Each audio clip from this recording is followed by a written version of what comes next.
Ladies and gentlemen, welcome back to the Dota 2 Canada Cup Season number 4. We are here with our 5th game of the tournament. We have Team eHug versus Wheel Wreck While Whistling, better known as Wheel, our second game of the night. And I can't mention how excited I am here. eHug with a completely revamped roster, something that Trev has been talking about for a while now, playing for a professional team again, and he has it. He's got Tralf, B-Kid, Yawar, Infinity, who I like to call Frankie, and MJW, Mike J. White, playing for the side of your Dire team. Of course, Wheel, we saw them in the previous game, played very well against Isurus. My name is Mont. Joining me today is, of course, Mont Packs, our stats man, and F4L. How the hell are you, man? I'm doing pretty good. Pretty excited to see basically eHug's first game with their new roster. I'm not entirely sure if B-Kid is on it. I know Trauf and Yawar are, but it'll be interesting to see nonetheless. Up against Wheel, who we saw in the last game, have a pretty strong performance in that game. eHug gonna first pick the sniper, something we saw a lot towards the end of DAC, even some bans coming out against that hero, so definitely a worthwhile first pick, I would think. Yeah, this is the sniper pick is going to be more and more. Oh my god! All right, Tralf is like he actually just hates this hero and he picks it. Whatever. Tralf is This is. Well, I'm just saying. This is like the. It's so obnoxious to play against these two heroes, like combined. You just amp someone and then sniper shoots them from 1k range. And they just die. That's it. Yeah. All right, that's fair. It's really annoying to play against. Like if you amp Jug, for instance, he's gonna die extremely fast, like much faster than he normally would. They're gonna go ahead and pick up the Earthshaker, so get themselves a bit of disengage, and has a decent amount of ganking potential as well. I think it's really important when you're up against a sniper to just have a hero that sort of counters him. Team eHug, they actually ban out one of the counters in the first phase, the Clockwork, which I think is a very strong hero, probably the best hero against sniper. Any of these like blink initiators are very good, like Centaur. What else do you have? Usually it's in the offlane position. So you'd have like would have been Centaur. good, but that got banned, obviously. Like Tide is pretty good because Sniper's not a hero that really wants to be buying a BKB, especially not in the early phase. So that could also be an option. So you have Tide, Centaur, just anything with a blink initiation that can just get onto Sniper, stun him, and then you can follow up with some nice burst damage. Even something like a Skywrath can be quite nice, especially in the early game, because Sniper is just paper, usually building a Mask of Madness as well. So yeah. Oh, this is a solid draft for eHug so far. Wheel actually bans out the Medusa, interestingly enough. Yeah, I don't think there was any possibility that they would pick Medusa here. Yeah, I don't think so either. That would. And would you even be afraid? Like if they pick Medusa here, that's an offlane Slardar. I wouldn't be afraid of that. That sounds awful. It just those three cores together just don't sound like they have much synergy. I think Sniper and Medusa together are very good, but with the Slardar, it would just be too greedy. Yep. But I'm gonna go ahead and ban out that Medusa. Also banning out the Rubik. Very good ban against the Earthshaker, not allowing him to steal the Fisher. eHug banning one of the blink initiating heroes in the Lion, which would also be annoying for Slardar to deal with. And the Storm, so another initiating hero that's... Storm is like... Storm is sort of interesting against Sniper. It's good and bad in the sense that if you're base defending, Sniper is very good against Storm, and actually it was like a counter pick in Dota 1. Like you would just pick Sniper into Storm because Storm would have to jump into your base to get to Sniper because you're so far back. Yeah. And it's just not a position, like you're under tier 4s at that point, and it's just not a position you want to be in. So, there is some debate if like you really care if they pick Storm, but it's very annoying in the mid game, like when you have your towers still up. And they're gonna go ahead and pick the Treant Protector. I wonder if they'll do the Phoenix Treant Protector combo. That'd be pretty interesting. Overgrowth plus Supernova. Yep. That seems pretty good. I think, that seems pretty. They solid. might. Oh, they go for a Lich. I guess you have... Okay, so you have a lot of survivability with the Ice Armor and Living Armor onto your Sniper, and specifically your Slardar. Yeah, but neither of these supports offer anything in the early game. No, you can't really rotate, like, at all. Yeah, there's not really any rotation, and that's sort of bizarre because usually when you have a sniper mid, you really like to have something that can just walk mid and provide a slow or a stun that just gets your sniper a kill really fast. Like we saw it so many times at DAC, especially with Vici. FY would just be on some really aggressive support. Either the Skywrath or even the Earthshaker is very strong with Sniper. You just Fisher or use that Skywrath slow plus the nuke into the shrapnel spam. Like you can have 3 shrapnels all at once and it's pretty much a guaranteed kill. So Yeah. it is sort of interesting that they don't really have anything to go with the sniper mid, and that's really something that you look for when you pick the sniper, I think. A couple things before we get back into the draft real quick. First of all, I promised I would give Smoogie a shout out, so shout out to him. I saw him last night. We were chatting in one of the Smash streams, so shout out to him. Secondly, again, I talked about this before the game started. Yawar is Sumail's brother. Like Yep. that is something that you should understand about this game. If you don't, that's all I'm gonna say. And I all would right. say he's not as good. I mean, I it's mean, really I've hard played to compare against the both two, of them. though. It's just Well, like, I think mechanically they're pretty similar in terms of skill, but um, I think Sumail has better understanding of the game and doesn't. To me, UR is kind of a thrower. Well, at least in NEL games. So I'll have to see how he does in a team environment. So Wheel, after picking up the Beastmaster, I think that's actually a fairly decent pick up against the Sniper. They're going to follow that up with a Dazzle. So both of these teams having fairly passive supports.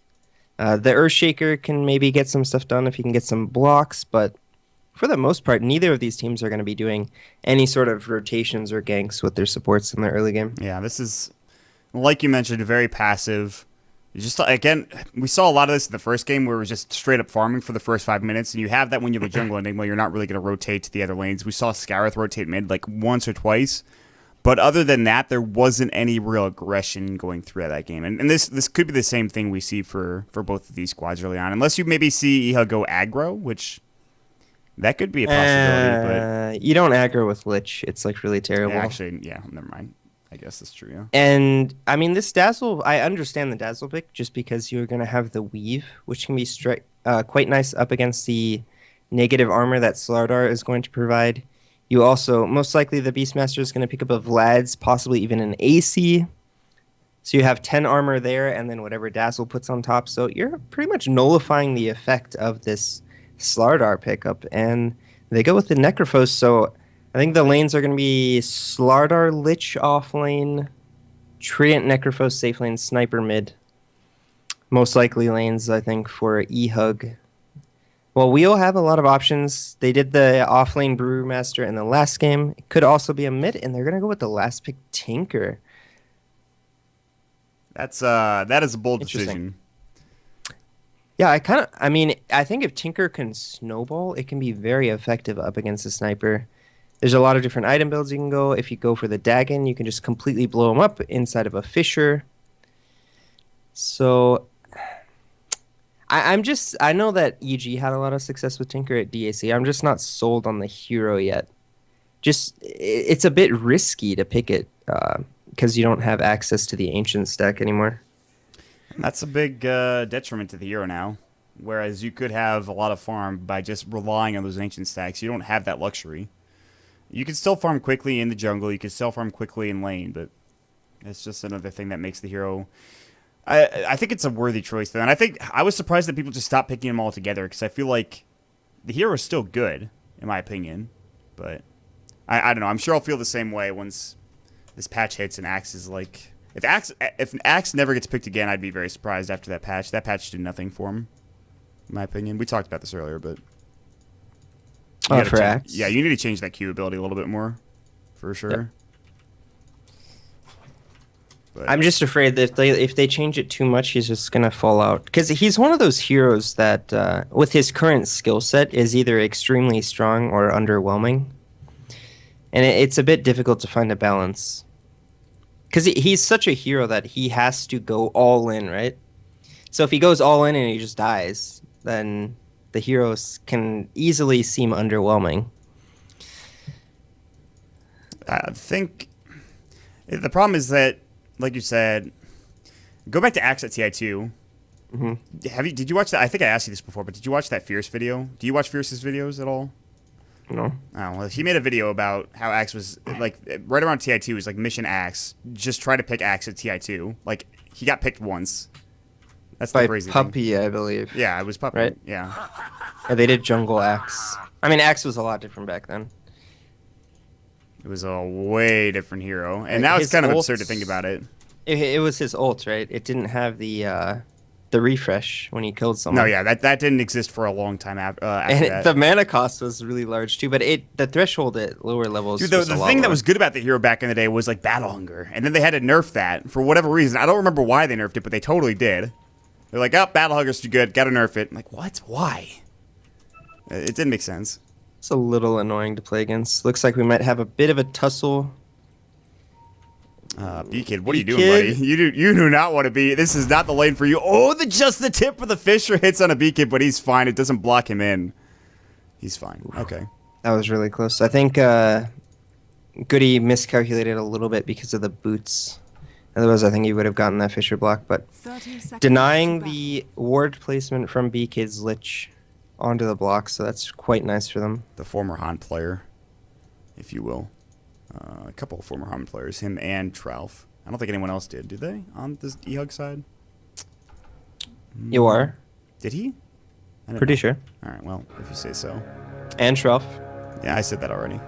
Oh, okay. Keep up, F4L. What's your problem, dude? Sorry. It's okay. I thought you said B-Kid. Well, you said B-Kid, I said B-Kid, Han then player, and then Shroff. you said Shroff. Yes, Okay. that's correct. That's fine. Yeah, this honestly, except for what you said earlier about how the only person on wheel plays in NEL Cecil, like this is like an all-star NEL matchup for the most part, I'd say. I don't know if MJW plays. It means Oh, Frankie doesn't play. he doesn't? Are you sure? Nope. He definitely used to. He does not play anymore. He definitely used to though in NEL. I remember him. He hasn't played like last season or this season. Yeah. But everyone else, definitely regulars in the NEL scene. Purple is lagging. Goody he definitely used to also, by the way. He definitely used to a long time ago. Yep. He plays occasionally. Yeah. All right, well, we got to disconnect. Great. Rip. Ladies and gentlemen, the drinking game of Dota 2 Canada Cup. Pause. Anytime there's a pause, edition. drink, and try not to die, I think. What else could we use here for a drinking game? Anytime... I don't know, man. This is hard. This isn't like NEL where like anytime somebody like says FF or GG. Why can't cross-eyed people teach? Why? Tell me, Motpax, please. They can't control their pupils. Oh my god. Every time. Ladies and gentlemen, Motpax, our resident joke maker. Please follow him on Twitter at Motpax and demand high-quality jokes.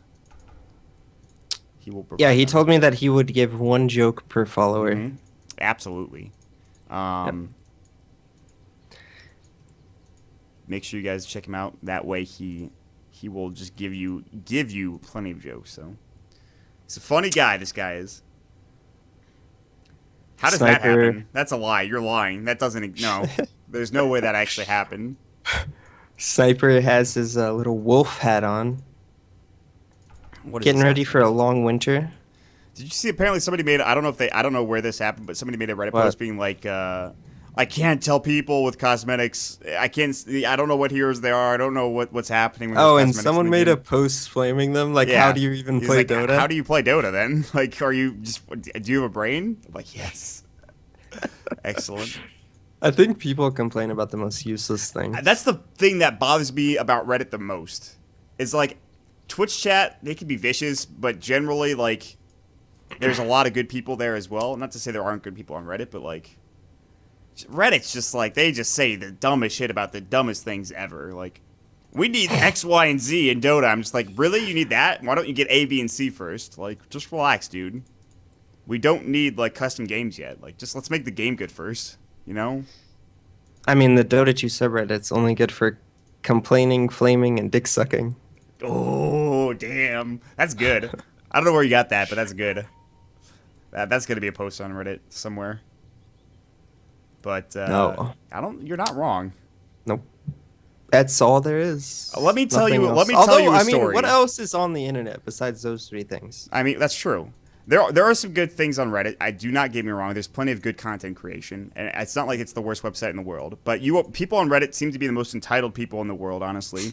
And I will tell you, from a standpoint in that someone that knows the professional scene and the esports scene of Dota 2 in general, 90% of people in our industry actually hate Reddit. They only go on there because there's nothing else to do. Yes. I am not lying to you about that. So if you're on Reddit and you're making your Reddit post, just remember that. I love you, Reddit. Shots Don't flame me, please. Fired. I mean, I guess so. Is it really shots fired when everyone knows already? I don't know. I suppose not. I mean, there is some good stuff on Reddit. I'm gonna get a Reddit. I've lost. I've There's lost. There's an occasional quality post. I have lost, dude. Well, no. Yeah, you have.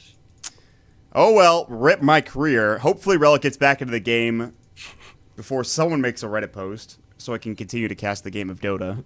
Right, checking Reddit right now. No. We have a 5-minute delay today.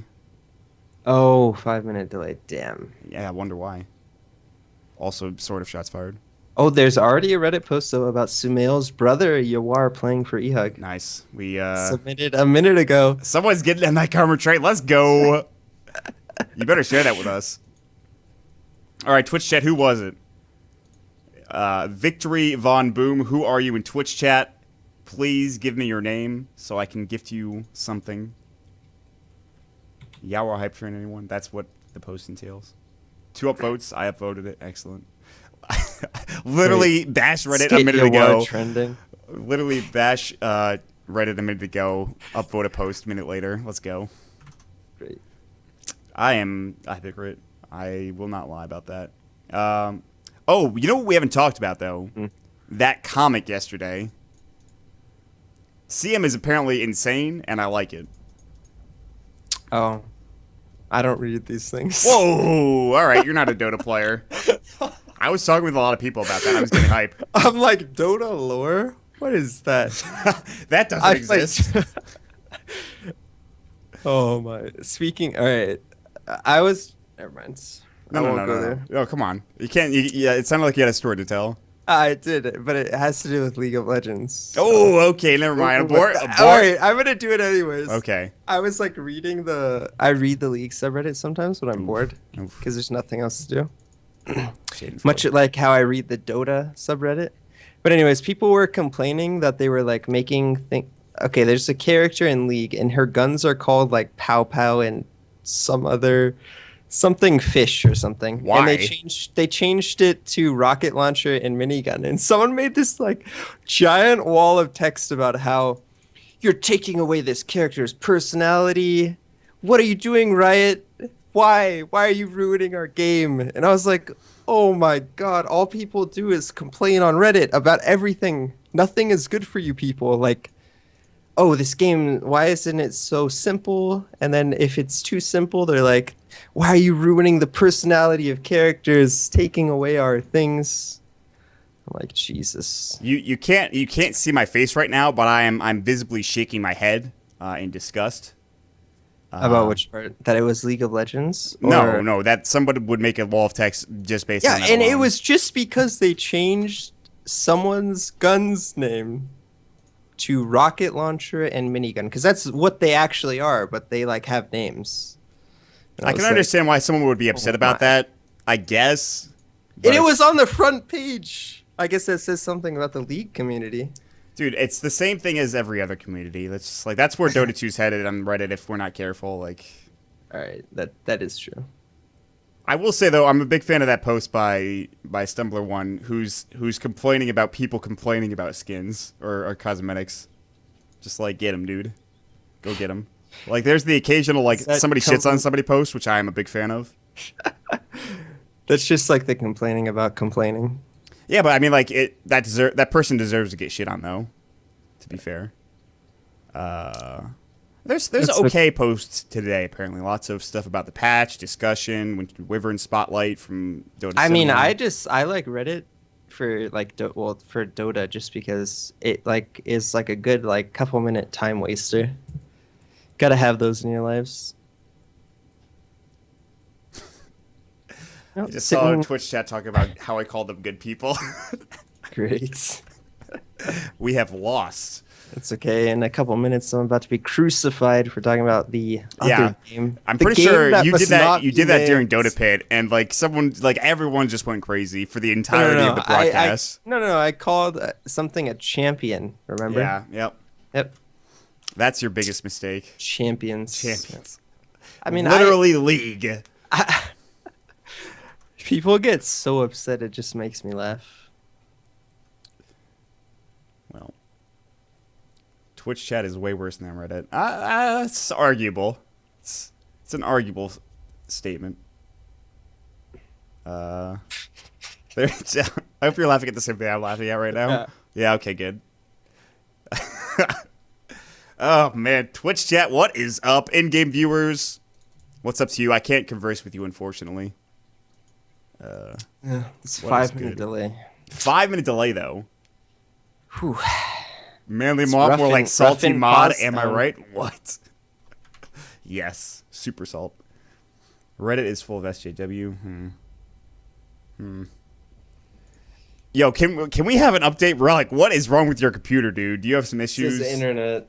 This used to happen when we played together. Like he would get like 700 ping randomly, Oh, he's alive. and then 700 he'd have ping? to like go hunt. He'd have to like go restart his router. Let me actually check his ping right now. It is at 267. Oh no! Oh no, All right, it's back at 89. We're good. we did He it. has the lowest ping in the game. We did it, Reddit. Congratulations, Relic. You are a winner. You have won. Lowest ping in the game. Excellent work. Yeah, you get an award maybe if this game actually finishes. All right, we did it. We're back into the game. Let's get into some introductions. Without further ado, on the side of eHug, Yawar, Sumel's brother, playing the Necrophos. Infinity, or Frankie, is going to be playing your sniper. In the mid lane, it is going to be Trout, body blocking as the Tramp protector currently. Down bottom, the aggro dual lane of MJW on the Slaughter. B-Kid on your Lich will round out the lineup. There is a ward on the ground there. I'm not sure why. Oh, it's going to be picked up by that Pudgeling Courier and brought to Trout. Okay, good stuff. All right, that's it. That's eHug's lineup. And for Wheel on the Radiant side, we're going to have an aggressive duel lane being played by Sleesel's Juggernaut. Derp on the support Dazzle. Mid, we're going to have Relic playing Tinker. Fan of Soyons, also known as Goody, playing the Roaming Earthshaker. And Tolera playing the Brewmaster yet again, but this time he'll be handling that in the safe lane. Yep. Crit picked up for Brewmaster early on. This is probably an okay lane for Tolera. I don't know if they can really do much until they get Frostblast. And even then, I don't think they can kill him. Maybe. They will have it's the gonna- lane in their favor, though, with the sacrifice, so that's nice. Yeah, it's going to be a similar situation to last game. Tolera's definitely not going to have fun in this lane, that's for sure. Yeah, it's not an easy lane by any stretch. This should be a pretty okay lane for Relic until Infinity gets some more base damage. As a sniper, your base damage it's not bad, but it's not great early on. So he'll miss a couple of CS, he'll miss a couple of denies as well. But for now, he's doing pretty okay.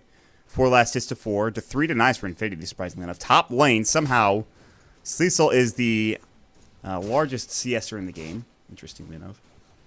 They're actually not allowing Yawar to get a single CS so far. So doing a really good job in this duel lane. This is a really smart adaptation, I think, by Wheel. Recognizing that this was the most likely lane setup coming out from eHug with that Lich off lane. And then they just go ahead and put a duel lane of their own up in this top lane. And Yawar's having a lot of trouble. They're kind of just trading CS. They're not getting CS top, but they are getting CS bottom for your Slaughter. So that's the difference maker. But Tolera is still getting farmed down bottom. That's the thing. It's not like they're really trading evenly. So Trough gets an illusion rune. That's not bad, but I don't know if they can. I mean, Yawar just can't CS at all. He's got 2 CS. He finally has Death Pulse. He has Heartstopper Aura level 1, which is not doing any damage to Sleesel, really, because he's continuing to tango through a lot of this damage. And this is, and you also have Derp with Shadow Wave, so there's really not that much damage coming out. Like, well, either way. Again, we talked about it. This is just going to be one of those games where it's very passive early on, and I don't really see anything happening. Yeah. So Wheel definitely doing well in this top lane. If we go ahead and take a look at mid, pretty even, slight advantage for Sniper. I think that's going to remain the same. Sniper, a very strong mid hero now with the change to Shrapnel, can just constantly apply just so much pressure with the new Shrapnel spam. And he's very strong now in these 1v1 matchups. There's only a few heroes that he struggles against. Yeah, Sniper's pushing in the lane pretty big. Relic actually has his bottle currently. FaZeBoot's done for Sleesel top lane. Getting all they can out of this Juggernaut before the patch hits. Nice. Good start. Infinity's going to be backed up by Relic. Pops at the March of the Machines, and the Living Armor comes out at the right time. But this will push out the wave. He can get the 4-minute rune as well. Well, that didn't actually do that much damage. It's only level 2 March, so... and Infinity even getting some tree armors in the mid lane, so it's going to make this 1v1 matchup even easier than it already was. How is top doing? 6 CS for this Necro, so wow, this lane is just not going well right now for eHug. This is the antithesis of a good lane for Yawar. 6 CS, not great. Meanwhile, Goody has been stacking up this hard camp. So they know that if they can't stack the Ancients, the best thing they could do is stack up the jungle as decently as possible. However, Relic taking a lot of damage. Infinity might get first blood here if he's not careful, and he will get it. The last right click coming up, the Shrapnel as well at level 3 doing more than enough damage. Frankie styling on this Relic Tinker. Yeah, definitely doing a good job in the mid lane. Gets that solo kill. Gets even tree armored afterwards. Gonna be able to heal himself up. If we go ahead and take stock in the bottom lane, Talera actually sitting at 12 CS, so doing a very nice job up against this dual lane. And they've had Goody just constantly stacking up the jungle, which most likely will be going to the Tinker. If you can't do Ancients, just have your team stack up this jungle, which he can most certainly clear. Oof, God. Yeah, where it takes one hit and it does not feel good for him. Yep. Ralph behind him is just like, I can't really And do much here. it's just not a hero with much of a comeback mechanic. How is Yawar going to come back into this game? He's going to be really squishy when he doesn't have this farm. We talked about level 1 Reaper Scythe being awful, too. So it's not the best ability to use. He needs farm and levels, so... This draft kind of struggling already. Although Infinity did get that first blood, which is a nice pickup, and Sniper can certainly take over this game with the help of the Slaughter. So I don't know. They don't necessarily need Yawar, but it would be nice to have him farmed at least a little bit. So, yep. I mean, they do have a gold lead right now. Most of that from the first blood. And experience, it's completely even. So the lanes right now are, I would say they're pretty even, just because Tinker's going to farm up that huge stack. Maybe even slightly in favor of Wheel right now. Derp. Shrapnel is actually in a lot of trouble. He's dead? Yeah. That assassinate is no joke early on in the game when you have no health as a support. That does 355 damage. It's actually insane how much damage Sniper does early game. That was half of his health pool gone from assassinate, which isn't super surprising, but you see the damage just kind of disintegrate. Well, that's just a dead dazzle, essentially, for not much. He just rotates a couple of feet, pops up the assassinate, gets the kill. It's just that easy. It's 2 kills now. His FaZeBoot's now done. He's got to take a couple of headshot procs to the back of the head, with Infinity having level 2 take aim now. Gives him some extra range to work with. And so these 2 kills are coming from Frankie here in the mid lane. That's where you're seeing the aggression come out. You know, Radiant top lane's not being aggressive. They're just farming up. Dire bottom lane's not being aggressive. They're just farming up. But a lot of damage coming out from the Sniper. Yeah, Sniper having a very easy time in the mid lane. Not really afraid either. The only hero that could possibly come mid would be that Earthshaker, I would think. But Tinker is definitely struggling, so... Goody will pull the creep wave. Game. And this is the one thing that Talera has going for him. He is actually only a little bit more CS than Yawar does, so it's not like he's doing that great. We kind of talked about how Yawar was having a rough time, but it's really pretty close, actually. Yeah, I mean, he's sitting at 20 CS to. I suppose if you compare him to Panda, it's very close, right? Yeah. And that's who you'd compare him to, so. Yeah, he's doing pretty good. But I would say that Panda is Radiant's middle definitely more tower is effective under with attack. less than Necro is. I mean, he already is level 6, so yeah, Yeah, he's he already pretty has much level set. Tower 6. is under Even attack. going for the treads first this game. Sort of interesting considering that he went for. Oh. Oh! Are you kidding? So this is like, are you bottom serious? tower is under attack. Are you kidding? Trout just dodged a bullet. He knows it. Oh my god. Cecil's definitely got to be upset about that one. I mean, that's just like you take your hands off the keyboard and you're pretty much you're sure you have a kill. Yeah. And then Ice Frog just comes and grips it away from you. Says, no, I don't think so. Down bottom, big kill on Definitive Storm. They come in, they throw up the Slithering Crush, they sprint in. Clap goes. He has amplified damage, but MJW can't really turn on this. Talaria doesn't have mana, though. Living Armor, maybe he can turn on this. Turf's going to walk in. They decide to back up, but here comes Trough to the They lane. can't get this go. Amplified damage, sprint not available.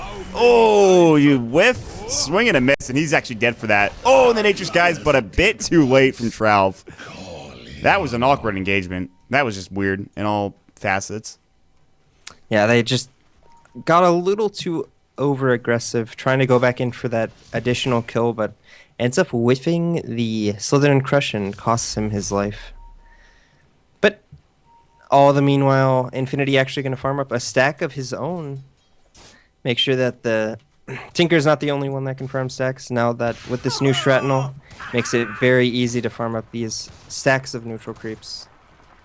Oh man, those double hovers, the experience, the gold. and He's the getting core. so much gold. Yeah, Like if we look at the net worth, it's like he's about 600 ahead of the Juggernaut, who's the highest four-wheel. He is going to be pretty far in this game. He's sitting at 1,500 gold. We'll see what he goes for next. What is the itemization for a sniper nowadays? Like, is there any set build? S and Y is pretty much always in there, and a Mask of Madness. So the other like items that you go for are pretty. They're pretty situational. It actually Mask of Madness isn't always built, but I would say S and Y is built 70% of the time, unless for some reason you want to get Manta. All right, well, I'm glad we clarified that. We saw so many different builds. Like we saw like Maelstrom and Mjolnir for a long time, and then that kind of disappeared. But SNY seems to be a smart decision. Mask of Madness as well, but Yeah, S and Y is just so good on sniper just because of how headshot works now. yeah. With the 100% move. Oh god, Sleesel. He is a haste rune. Yeah, the attack speed slow stacks. So if you get a Sage proc as well as a headshot proc, they just don't attack you anymore. At least in the early to mid game. And Infinity actually going for what looks like drums first. I don't think I've ever seen that before. He does get them in 10 In a minutes. professional game. He gets them very early. So maybe he's Yeah. thinking that because he has this farm, he can go for I mean, it makes him extremely strong right now. Like if we look at his right click damage, he has 90 base damage. So he's hitting for 130. That's without any headshot procs. Now has the max take aim, so up to 1,000 range. He's hitting very hard, and also has some drum charges to assist him in these early engagements.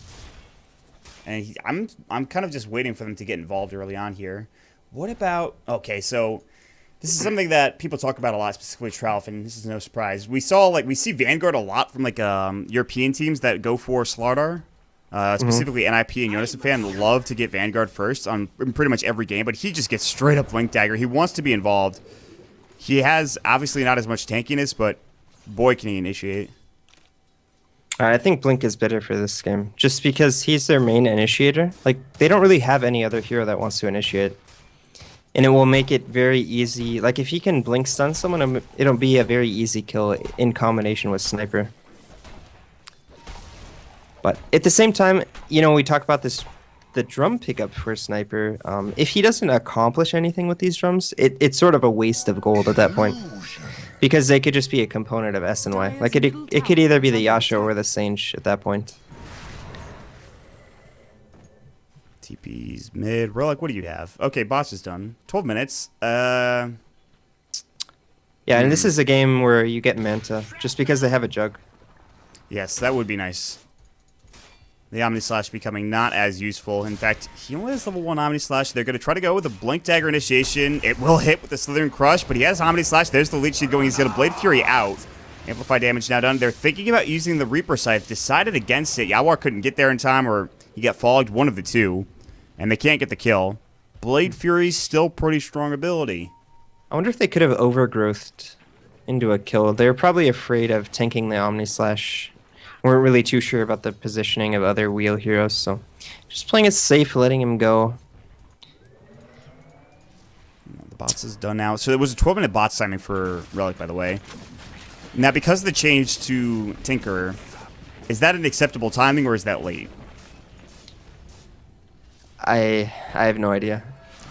It's tough because we don't see enough Tinker, really. Honestly, it's just like I don't know what the timings are anymore. Like, it used to be like 8 to 9 minute was like very good. Goodbye, Talera. Yeah, you are dead. Assassination comes in.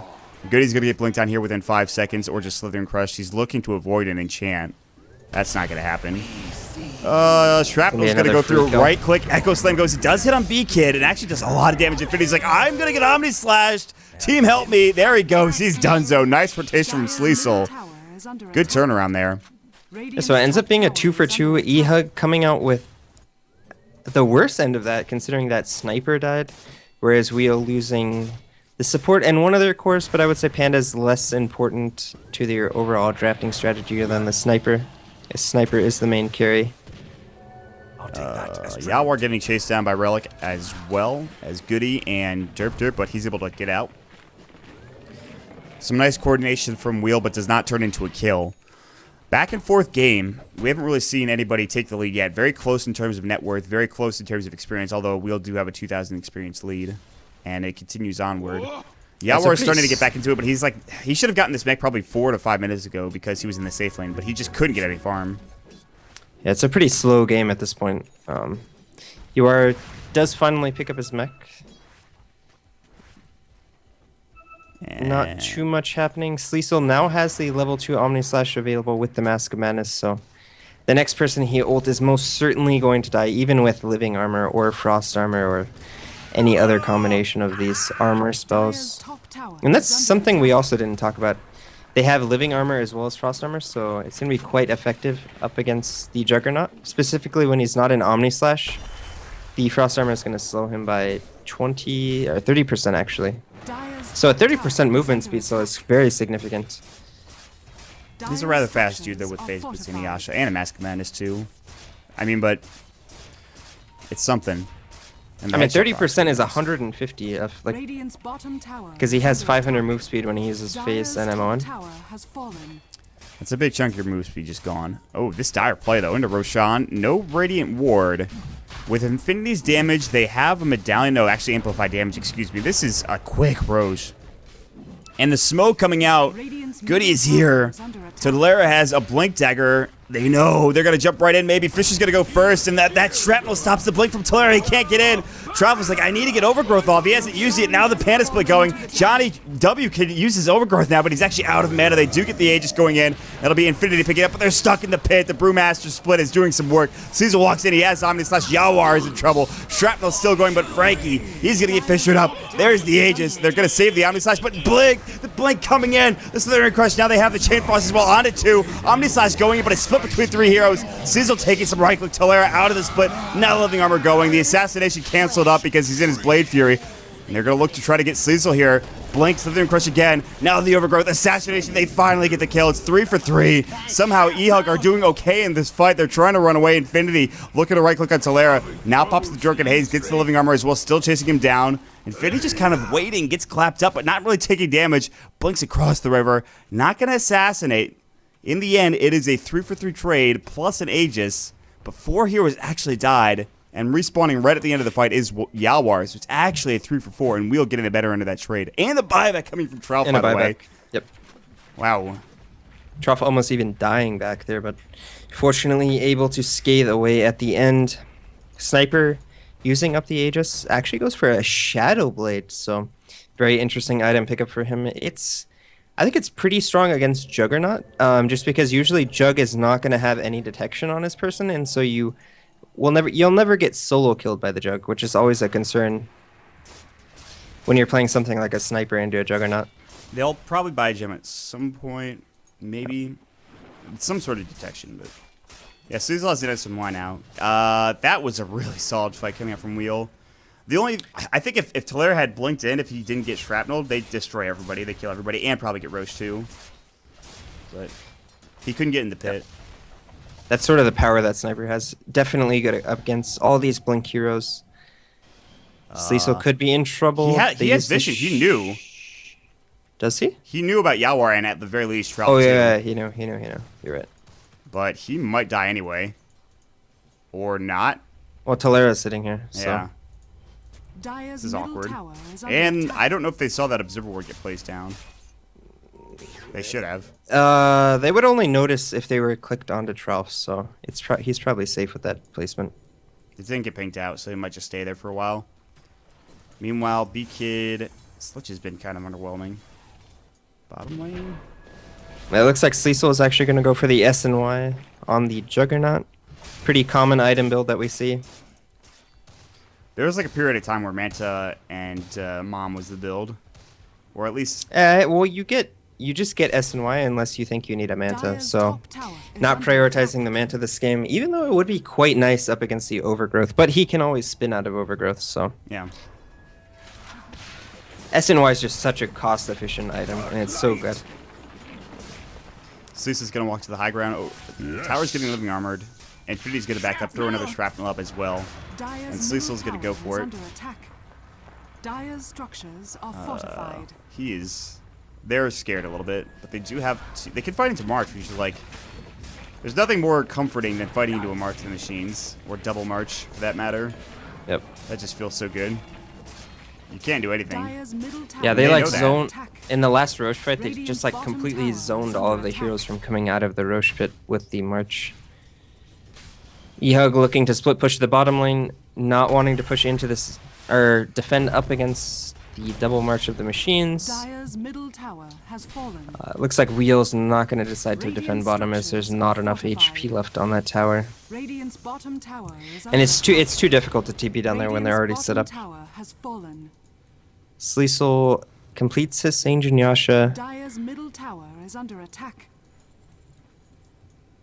MJW working on a BKB. That's going to be a huge item for this Slardar. He's going to be able to pretty much blink in with impunity up against all these heroes. Not going to take damage from... At least not get disabled. They can still kill him, though, with the Jug, as well as the Dazzle heal does physical damage. Why whatever you do not ult him. He has a Shadow Blade. Alright, he made the right decision. He made the right decision. Yawar might get ulted. That would be an okay decision, I think. Dazzle actually has max poison touch. I've always said, like, if in a competitive game, if you're gonna max the spell, you've just picked the wrong hero. Like, if you watch, like, Puppy play this hero, he doesn't even get that spell. He just gets stats. Like, the only reason you pick Dazzle... Well, first of all, the biggest spell on the hero is the ult. But the heal and Grave are so good that not getting any points in them and maxing this first spell just seems like a complete waste, at least with how it works now. Like, it was understandable the old way because you could get 3 points and then get a stun. But investing 4 points, that's just such a heavy investment. I agree with you. Shadow Wave is very good. I mean, I can understand Grave. The cooldown is a big thing, obviously, but it's mostly the range. Like, you get the difference between 700 and 1,000 in a team fight. It can be the difference between you being in a safe position to Grave. Bottom tower is under attack. Goody? You're dead. Shaking. Just some nice aggressive play coming up from eHug. Is under attack. So what would you say is the optimal build on a Dazzle then? I know it's dependent on the game, but if you're in a pub game, what do you go for? In a pub? Yeah. Well, I think maxing poison touch is good in pubs. But in like a professional game, like you're relying on, like the heal is, it does so much more damage. When it's maxed, it has a much lower cooldown. It goes from 12 to 6. The Grave also having a tremendous difference in cooldown, all the way from 60 to 15.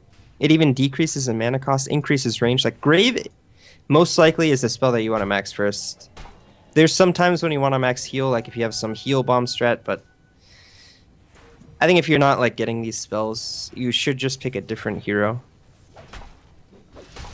Because other heroes will do what this poison touch does much better.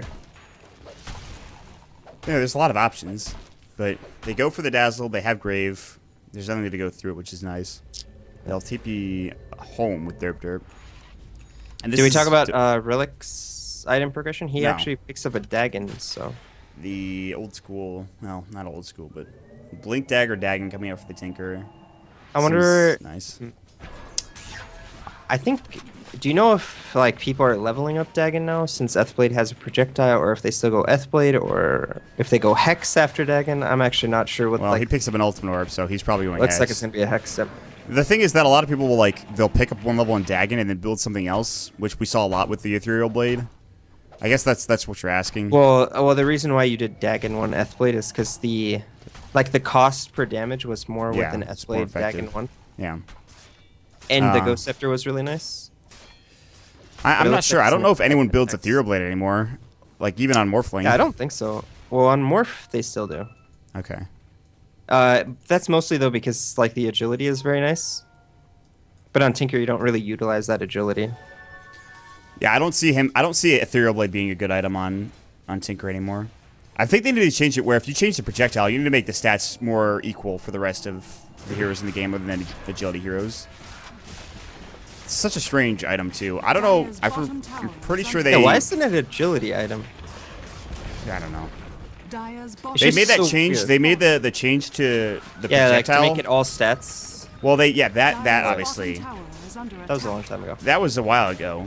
But then they made the change to the projectile, which I thought was unnecessary. I think they nerfed Tinker already. I'm not sure if that was a direct nerf. Yeah, they did. But No, they wanted to nerf Tinker in multiple ways. I don't think that was necessary. Meanwhile, Tier 1 tower And presence Yo, coming in. And, oh boy. Just gonna keep pushing bottom lane. This could be Omni MJW. Slash is going to go, but he's not taking that much damage. Trout, however, on the receiving end of it, he's going to spin out of the overgrowth. Trout in trouble getting bashed up. Split still going, by the way. Cyclone up in the air. They are zoning up very effectively. Now MJW misses the Ring Crush, only gets onto this Bruling. Sleesel going to take an assassinate. Now Healing Word comes out as well. The Shrapnel doing some work. They have to They're get going out to of heal here. up. They have to back away. Tier 3 tower taking a lot of damage, but not dead yet. So only killing Trowel for that Omni Slash plus Split. They can't fight any further because they're out of their abilities. And they'll back away. Yeah, eHug and Wheel playing a bit of chicken there, and Radiant's Wheel top getting tower is out under way attack. ahead from that exchange.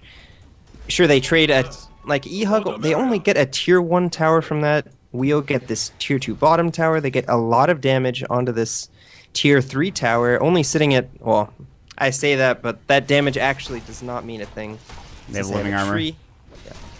It's actually just going to get healed to full, so the damage on that tower does not mean anything. Yeah, you have to kill the buildings if you want to be effective in these pushes. So Travis is okay with dying, but again, like you talked about, though, they got the tier 1 for a tier 2. That's the bigger trade, more than anything else. Yeah, they also got a kill as well. Yep. So for now, But- it's an okay pickup for Wheel, but this will help them transition. I mean, the fact that tier 2 isn't bottom is pretty big, so that they don't have as much Roche control. You can still TP into the tier 2 mid, but they're thinking about taking it. You have Amplify level 2, so that is 15 armor reduction. I don't think they have a medallion. They do not. Sleesel picking up a Basher, This almost is- having an. Is he gonna go for an Abyssal?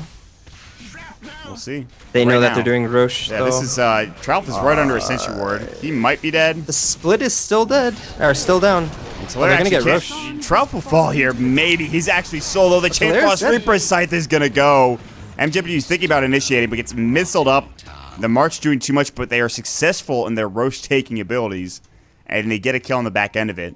That was a very nice decision from eHug to just go ahead and Roche right there. They knew that both the Juggernaut as well as the Panda did not have their ults, so they were just fighting into some Tinker March spam and a Fisher, and maybe even an Echo Slam if he could possibly get that off, but. And they just kill it so fast with the minus armor from the Slardar. So very nice Roche from eHug. Secures them an Aegis onto the Sniper. Going to make it even harder for Wheel to try to push up to the high ground. Although, are they actually in a hurry this game? Like, if you look at these hero compositions, you have Jug. He scales quite nicely into the late game. You have Tinker, who scales amazingly well. Like, once he gets, like, if he gets Dagon 5 Hex, etc., you even have Panda, who's going to get a bunch of Aura items, so he's going to scale quite well. And they have this Dazzle support, which is going to give them armor onto all of their heroes. So I don't think Wheel are in any rush to end this game. Especially considering how much better their supports scale than the opponents. Like, if you look, Tree and Lich, those are very underwhelming late game supports. Like, they offer Overgrowth and Leech Seed. And Living Armor does not do too much. And then you have a Chain Frost, and even the effects of Ice Armor, which gives 9 armor, starts to dwindle in effectiveness. I agree with you. They could just take their time. Juggernaut has 3,800 gold. If Cecil wants to buy an Abyssal Blade, he can. He's heading to the side shop now, secret shop now. And there it is. Yeah, he's gonna buy it. So Cecil's very farmed on this Juggernaut. Up to 1,500 net worth, highest in the game. About 300 above the Sniper. 3,000, sorry. So he can just Abyssal while he's Omni Slashing. And all of a Radiant's sudden, middle that, tower is under whatever attack. hero he's going on, preferably the Sniper, gets obliterated. But at the same time, they might still Well, I get some mean, time at the here. same time, we talked about like how good the Shadow Blade is against Juggernaut. Because if let's say Jug Omni Slashes and gets onto Sniper, Sniper can just Shadow Blade, and then either the ult stops, Or they go because on he somebody doesn't. else. Yeah, and he doesn't have room for any detection. They need a gem for one of those heroes, I think. Yeah, but even those heroes might not be in range. Yeah. I mean, they have some sentries. But that's it. Yeah. But I think we're talking about the most important thing is that eHug are the ones that need to make something happen, I think, this game. But I don't know if they're not comfortable yet with pushing out. But the problem is they're going to lose ground quickly because there's Yeah, this is a now. huge item pickup. And I think Wheel are just perfectly fine with farming out until the Aegis expires. Keep the lanes pushing. And If they could get this tier 2 tower, that would be huge. That way, when you're pushing, you don't have to worry about an extra tower to deal with. There's no Yeah, TPs coming in. surprisingly- Dire's middle tower I'm actually is quite under surprised attack. by this play from Wheel, but Dire's structures are fortified. you know, knowing that the entire eHug team is sitting in that bottom lane gives them the confidence to just go ahead and rush up this middle lane. And are they going to play another game of chicken?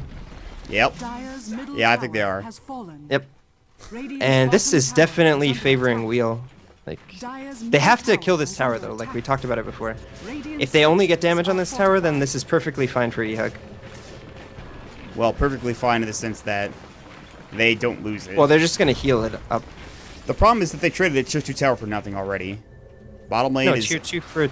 Oh, they didn't get bottom. They didn't get it. It's denied. Oh, it's going to get denied. Yep. Okay, so that actually wasn't good at all for them.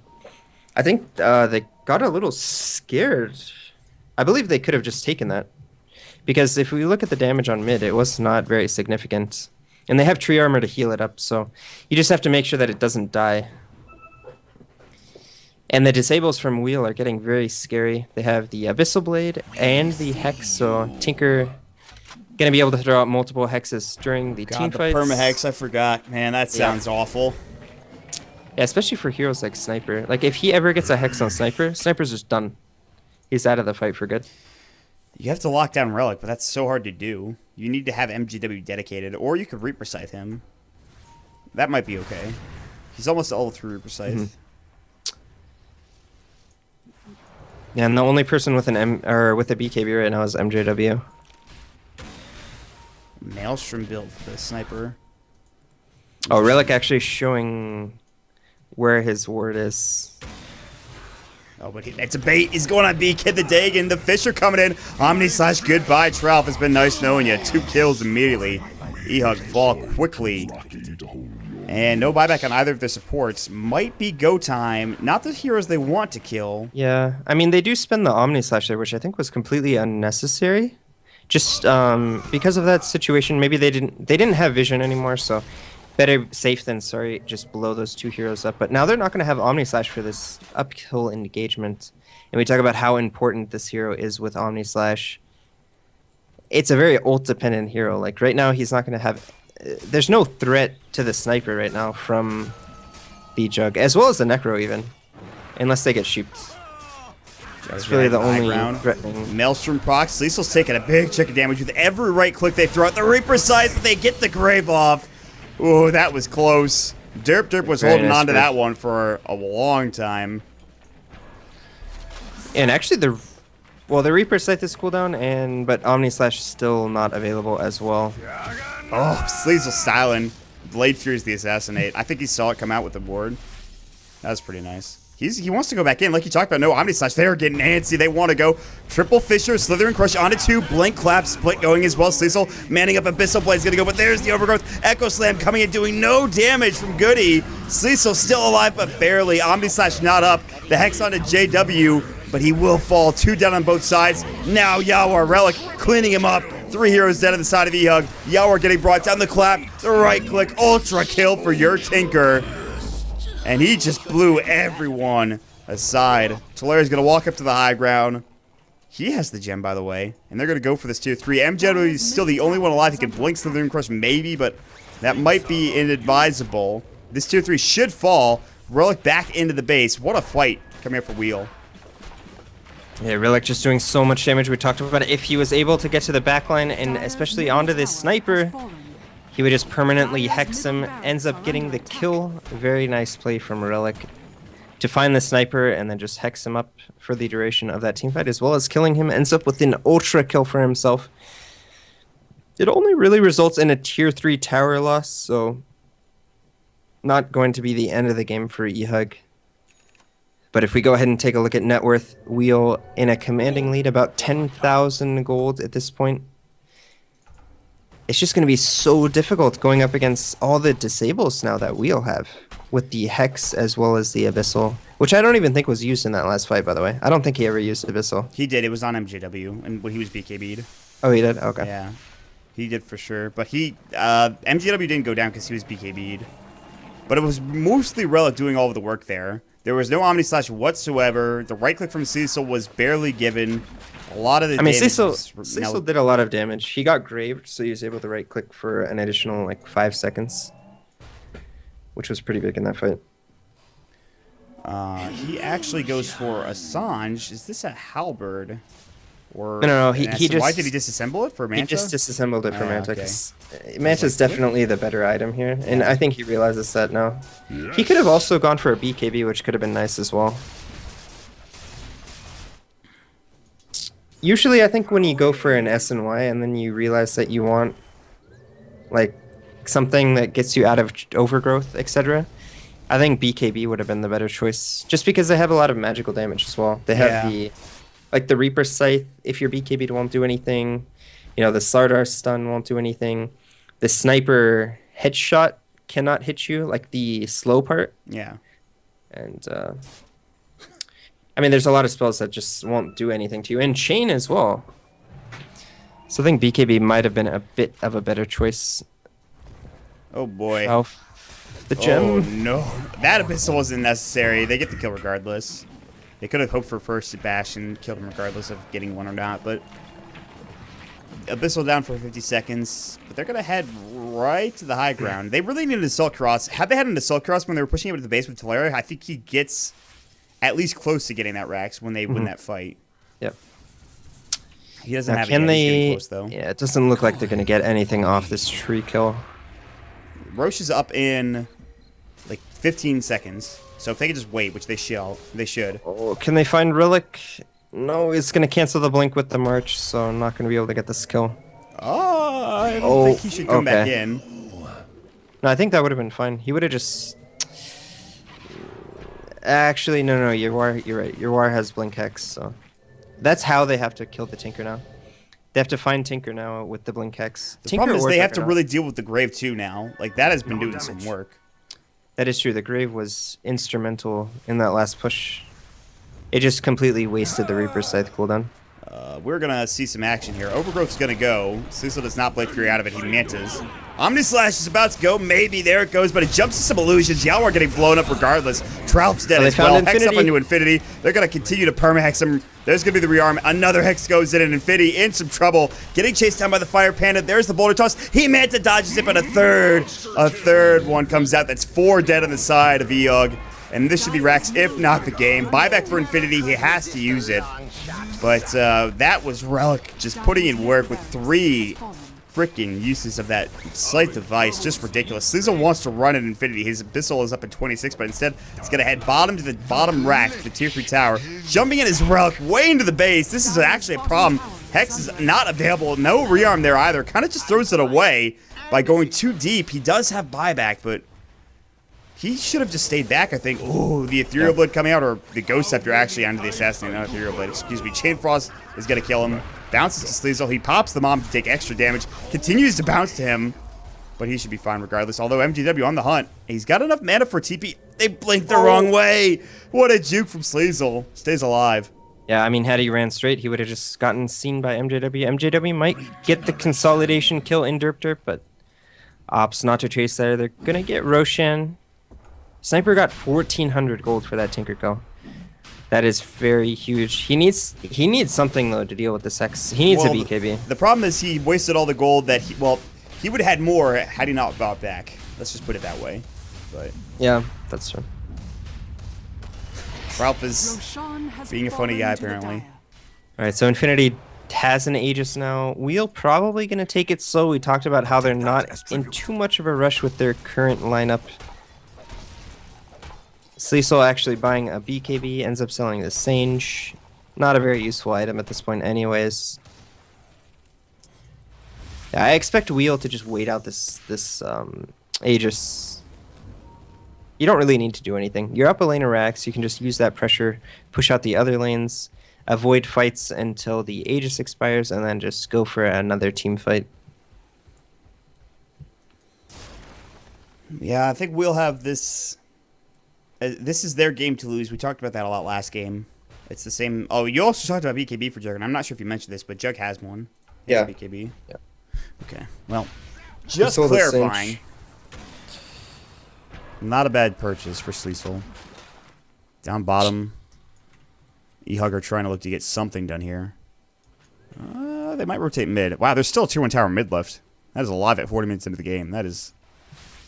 Yeah, they really need to take a fight with this cheese and Aegis. But even with that, it's still a difficult fight. This is not easy. They can get perma-hexed again. I think an illusion came through. They killed it, but... Yeah, Yawar used his Hex on it. Okay. So a little unfortunate there.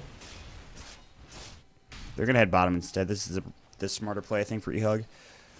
Trough has, like, nothing, man. He is arcanes at a wand. That's rough stuff, man. Yeah, I mean, that hero really doesn't do anything with farm anyways. Sure, maybe an Aghanims could be decent, but I mean, usually you want like a Blink, Force Theft, maybe even a mech. Coin Blade is the Ag's counter. Oh, you have to have a gem, right? Yeah, that's because they're invis. Coin Blade gem. Sleazel's just gonna Omnisauce MJW. Abyssal as well. That he is dead. He has no buyback. That escalated quickly and is going to end very quickly as well. Yeah, I think the game is over now, especially if Infinity dies because he has no buyback. Sleazel should get this tier 3 tower. Talaris still has... Oh, Echo Slam only hits on a Yawar. He gets hexed up. He's in trouble. He will not have buyback. He can't even use the freaking cheese. 4 dead. Infinity has to Shadow Blade back to the well. Tail between the legs. That is GG. Wheel will take their second victory here in Dota 2 Canada Cup. Infinity's going to assassinate a creep and die. Loses Aegis in the process. But again, that is it. It ends that quickly. Yeah. Wow. Yep. Very well played from Wheel this game. I like their adaptation at level 1, realizing, or their lane setup rather, making sure that they have some decent lanes going up against this Lich Sardar off lane. Putting the Juggernaut as well as the Dazzle into the top lane really made them off to a fast start. Like, the Necrophos had a really difficult time, and he honestly had no impact this game. Like, he got his mech, they couldn't really do anything with his mech, then he just started farming his other items, he gets the Blink, he gets the Hex, but by the time he got Hex, like, Tinker had already had Hex for, what, like 5 minutes at that point?